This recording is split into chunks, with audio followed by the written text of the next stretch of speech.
Bismillahirrahmanirrahim. Assalamualaikum warahmatullahi wabarakatuh. Ya, selamat datang di kuliah Studio Nirmana. Hari ini adalah pertemuan ke-14. Benar ya? Coba silahkan tampilkan dulu wajah-wajah kalian. Masih tetap semangat? Atau sedang fokus di mana ini? Oke. Wah. Oke. Ada yang lagi di perjalanan? Kayaknya fokus kuliah semua ya ini ya. Lebih baik dari biasanya. Raja, Alvin, Rizky, Rizky Ajhari, ini saya screenshot dulu ya.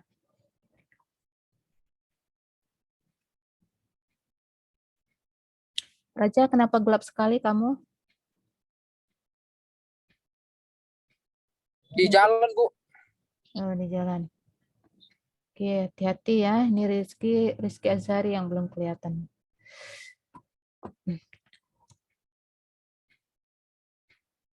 Saya aktifkan dulu di... Ya. Oke, nanti yang menyusul kita absen di belakang ya. Nah, sebelum kuliah berakhir. Baik, silahkan dimatikan videonya. Selama saya kuliah, jika itu membantu untuk menguatkan sinyal pembelajaran kalian. Teman-teman, saya mohon maaf karena tadi hampir terlupa kuliah ini, walaupun memang biasa dibuka jam segini ya setelah azan Isya ya. Hari ini kita akan melanjutkan kuliah tentang materi Nirmana Trimatra atau 3 dimensi.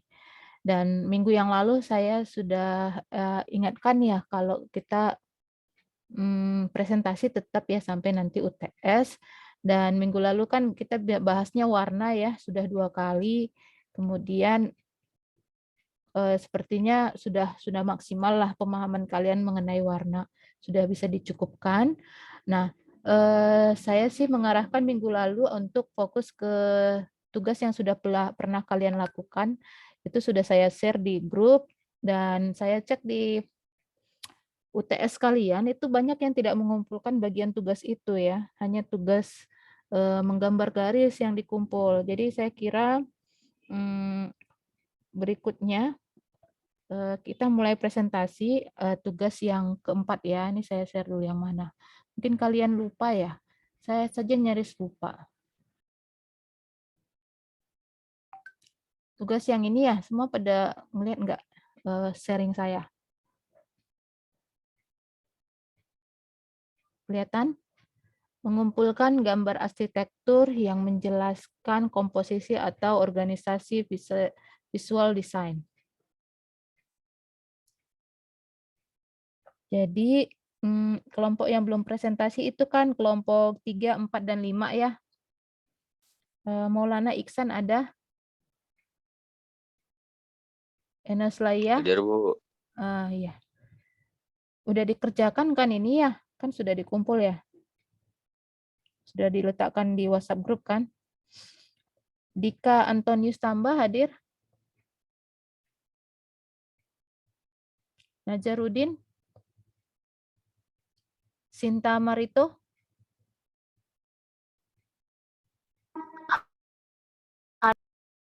Hadir ya. Baik, ini kelompok 3.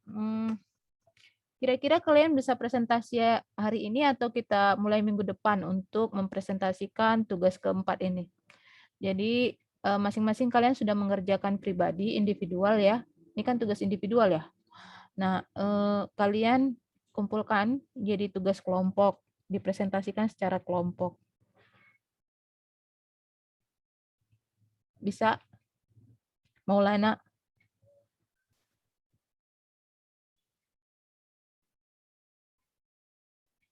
Maaf Bu,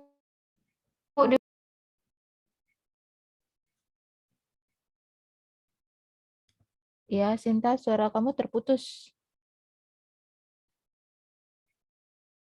bisa diulangi Bu, soalnya nggak dengar.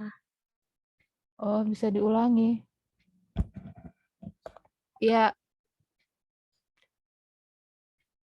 tugas kelompok, presentasi kelompok berikutnya tidak tentang warna, tapi presentasi tentang tugas 4 ini, yaitu tugas mengumpulkan gambar arsitektur yang menjelaskan komposisi atau organisasi visual design. Itu bisa sampai Marito, Sinta Marito?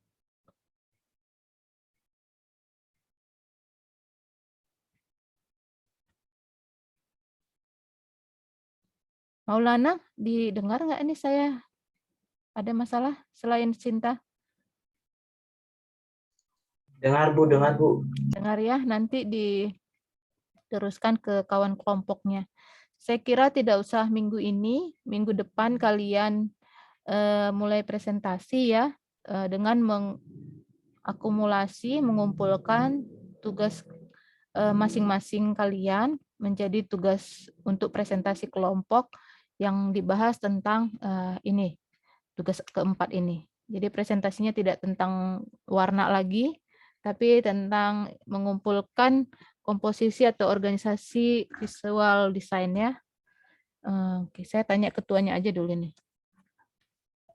Bisa dipahami nggak ini yang kelompok ketiga, 4, dan 5 ya? Ada 3 kelompok yang belum presentasi. Bisa, Bu. Bisa ya? Bu. Udah mulai. Oke, ada yang mau ditanya? Cukup jelas minggu depan. Minggu depan pertemuan kita terakhir ya kuliah ya? Iya Bu. Iya, jadi minggu depan itu sudah langsung 3 kelompok itu kita padakan. Yaitu Maulana Iksan, ada Ridwan Alwi, Gilang Ramadan ya. Ini nomor satunya ini yang saya baca. Ridwan Alwi ada? Ada Bu. Ada ya, bisa ya minggu depan ya dikumpulkan tugas individualnya jadi tugas kelompok. Gilang Ramadan hadir? Oke, Eka Risman? Hadir, Bu. Ah ya, bisa dibilang ke kelompoknya ya. Kalau ada yang belum hadir ini ada Gilang Ramadan, Rizky Azhari, Kelvin Saputra Waru. Bisa Eka Risman?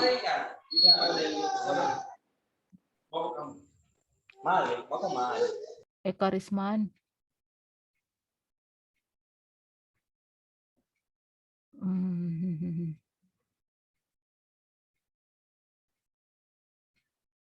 Oke, ya. Tolong fokus ya kuliahnya ya, walaupun banyak aktivitas.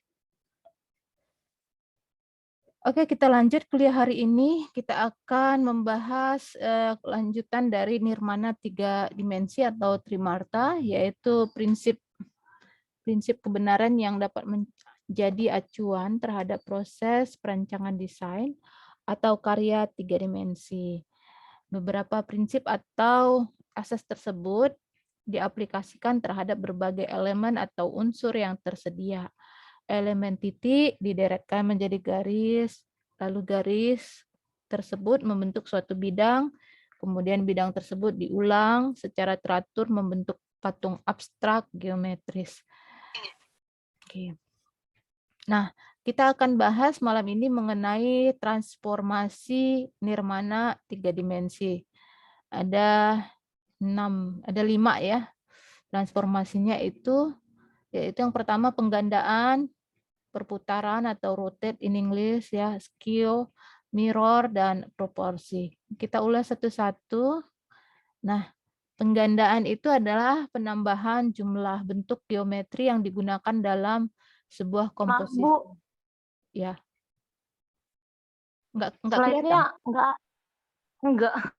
Oke.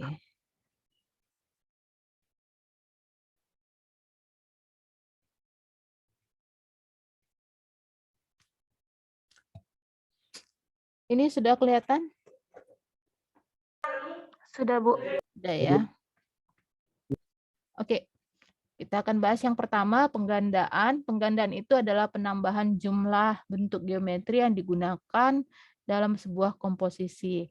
Di gambar bisa kita lihat dari jumlahnya ada 2, itu menjadi berapa ini jumlahnya? 1, 2, 3, 4, 5, 6, 7, 8 ya. Ada 10 jumlah bentuk yang sama disusun secara vertikal ya. Ini cara transformasi yang pertama. Yang kedua skew ya, memutar ya istilahnya ya, menggeser. Nah, adalah bentuk nirmana 3D yang mengubah atau menggeser dari bentuk normal ya. Dari tadinya tegak lurus kemudian digeser ya. Oke. Nah, kemudian perputaran atau rotate adalah bentuk komposisi 3D yang memutar dari bentuk normal ya. Jadi ada sumbunya. Sumbunya kemudian menjadi fokus dari memutar objeknya. Sini sumbunya di tengah-tengah dari objek tersebut. Kemudian mirror ya. Nah, mirror ini adalah nirmana 3D yang menggandakan bentuk geometri melalui sumbu aksis ya. Ada pencerminan. Jadi ini ibarat kita bercermin ya secara horizontal, ada sumbu yang membentuk objek yang sama ya. Kalau bulat dia jadi bulat ya berhadapan. Kalau dia ini setengah lingkaran maka dia berhadapan setengah lingkaran di sisi yang horizontal. Begitu juga bentuk yang lain ya. Sehingga keluaran bentuk 3 dimensinya itu bisa diterapkan di dalam bangunan. Ini dikasih contoh bentuk arkade ya, arkade bangunan klasik ya.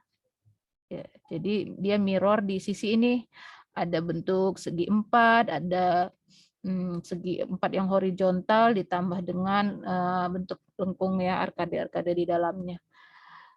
Oke. Kemudian bisa juga di mirror di sumbu, kalau ini sumbu X, ini dia ada sumbu X dan Y ya. Jadi dia muncul bentuk ya, ini bisa dilihat lengkung di sisi X ya, dan di sini di sisi Y-nya juga lengkung. Jadi dia bisa memberikan efek atau bentuk yang baru dengan menggunakan mirror ya. Kalau yang sumbu X dia mungkin lebih secara bentuk atap dia lurus saja ya, monoton. Yang ini nampak dia sumbunya jadi ada X dan Y, ada 2. Nah, ini bisa juga dibuat sumbunya mungkin beberapa ya.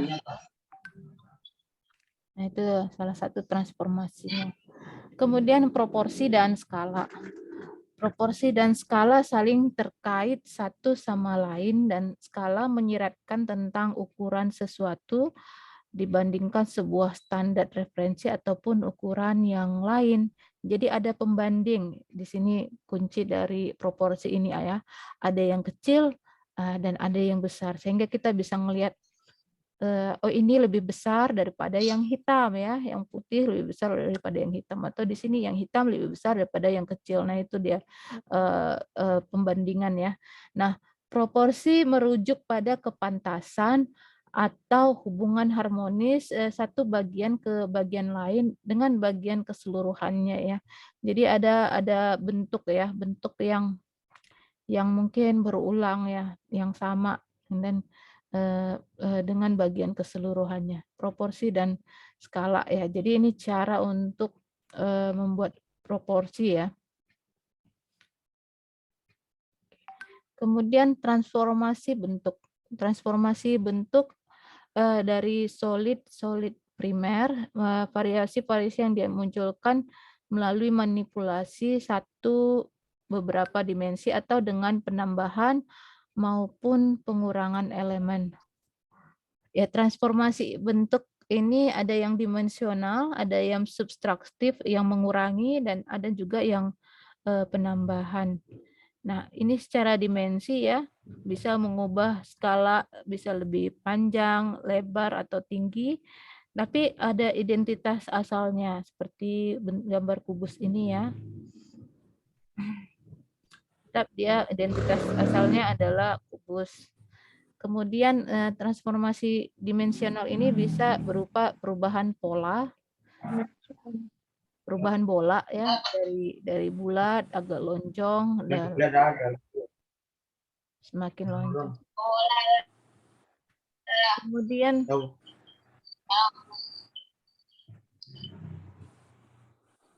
Bu, boleh ulang ke atas bentar, Bu. Di atas transformasi dimensional, boleh dilihat kembali, Bu. Yang ini.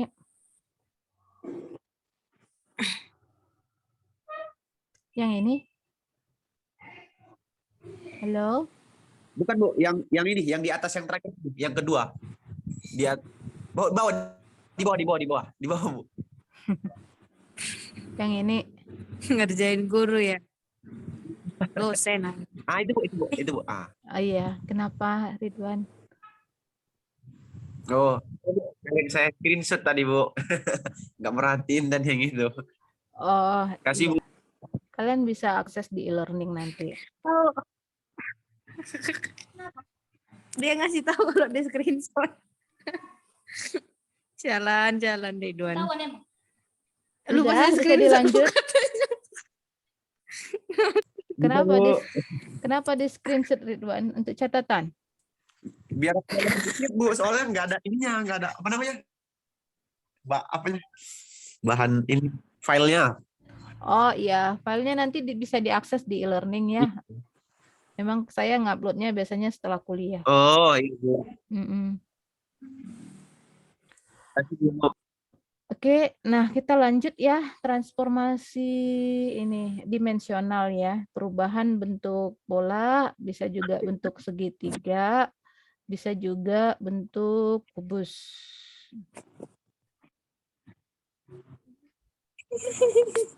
Kenapa Joya?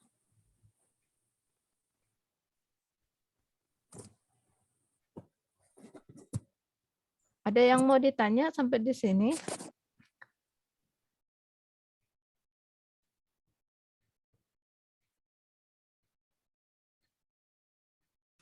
Ya, jadi di unmute aja ya, misalnya ada yang ini biar jangan terganggu yang lain.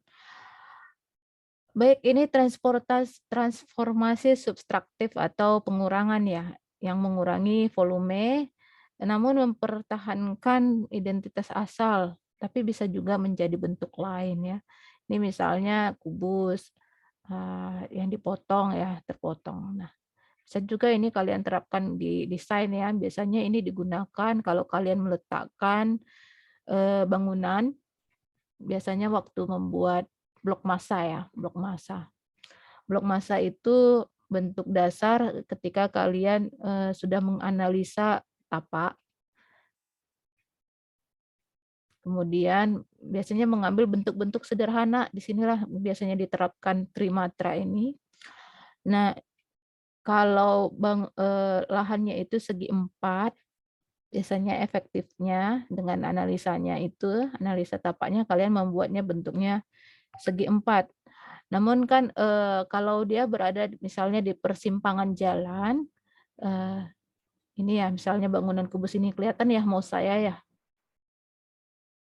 Nah, kalau dia berada di persimpangan jalan, perlu ada apa ya, sebuah tanggapan ya, tanggapan bangunan terhadap existing-nya. Jadi biasanya caranya itu diberi pengurangan gitu di bagian sudut untuk membuat sudut ini tidak terlalu curam ya, tidak membuat pandangan yang sakit lah ya. Kalau dibuat dia penanda gitu ya, menghadap ke sudut, dia akan memberikan visualisasi yang lebih nyaman ya dan lebih tanggap terhadap kondisi tapaknya. Nah, biasanya digunakan seperti itu pengurangan.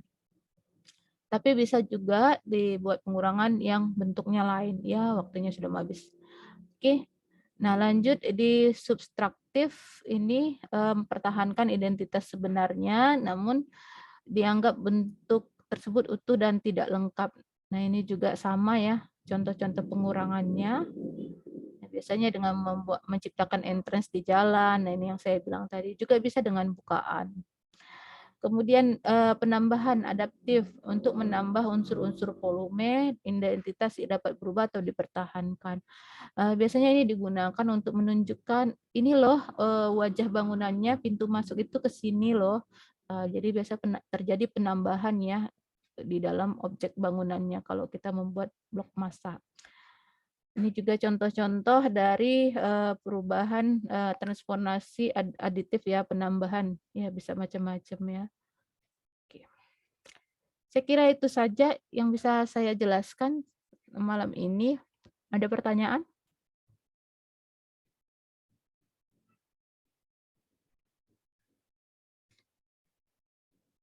Ini ada penambahan nggak dari yang sebelumnya? Ada kayaknya ya. Ada pertanyaan dari kalian?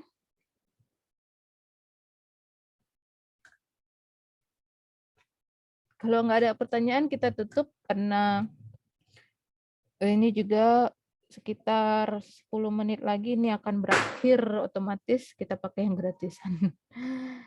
Silakan jika ada pertanyaan, masih ada waktu sekitar 5 menit lagi.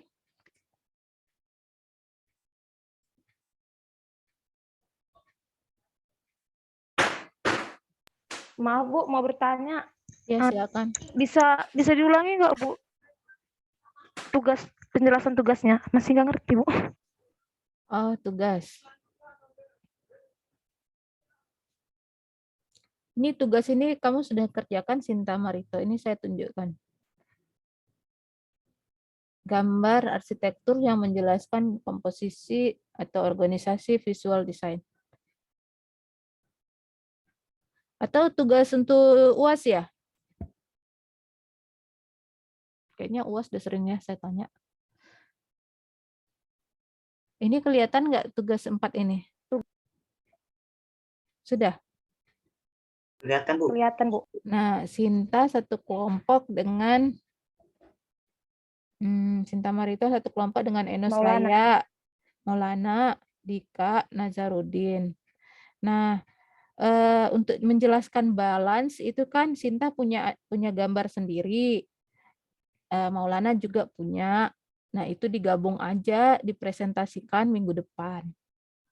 Jadi nanti kalian menjelaskan balance itu, contoh bangunannya ada 5, karena di kelompok ini ada 5.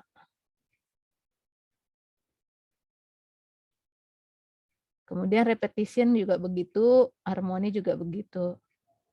Gimana, Sinta?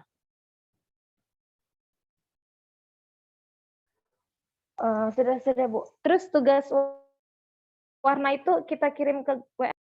Ya, tugas semua itu tetap dikumpulkan di UAS. Jadi ini tugas 4 ini tadi saya cek di UTS ya, harusnya ini masuk di UTS. Saya melihat tidak ada dikumpulkan. Kalian ngumpulkannya di WhatsApp group. Jadi ini nanti dalam bentuk pengumpulan tugas juga dikirim ulang nanti di UAS. Jadi semua tugas-tugas itu tetap saya periksa dan saya dikumpulkan dulu.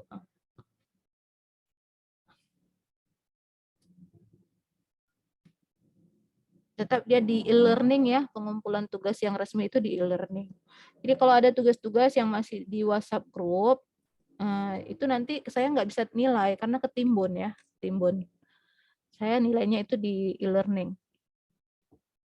Jadi jangan sampai tugas kalian itu tidak terkumpul.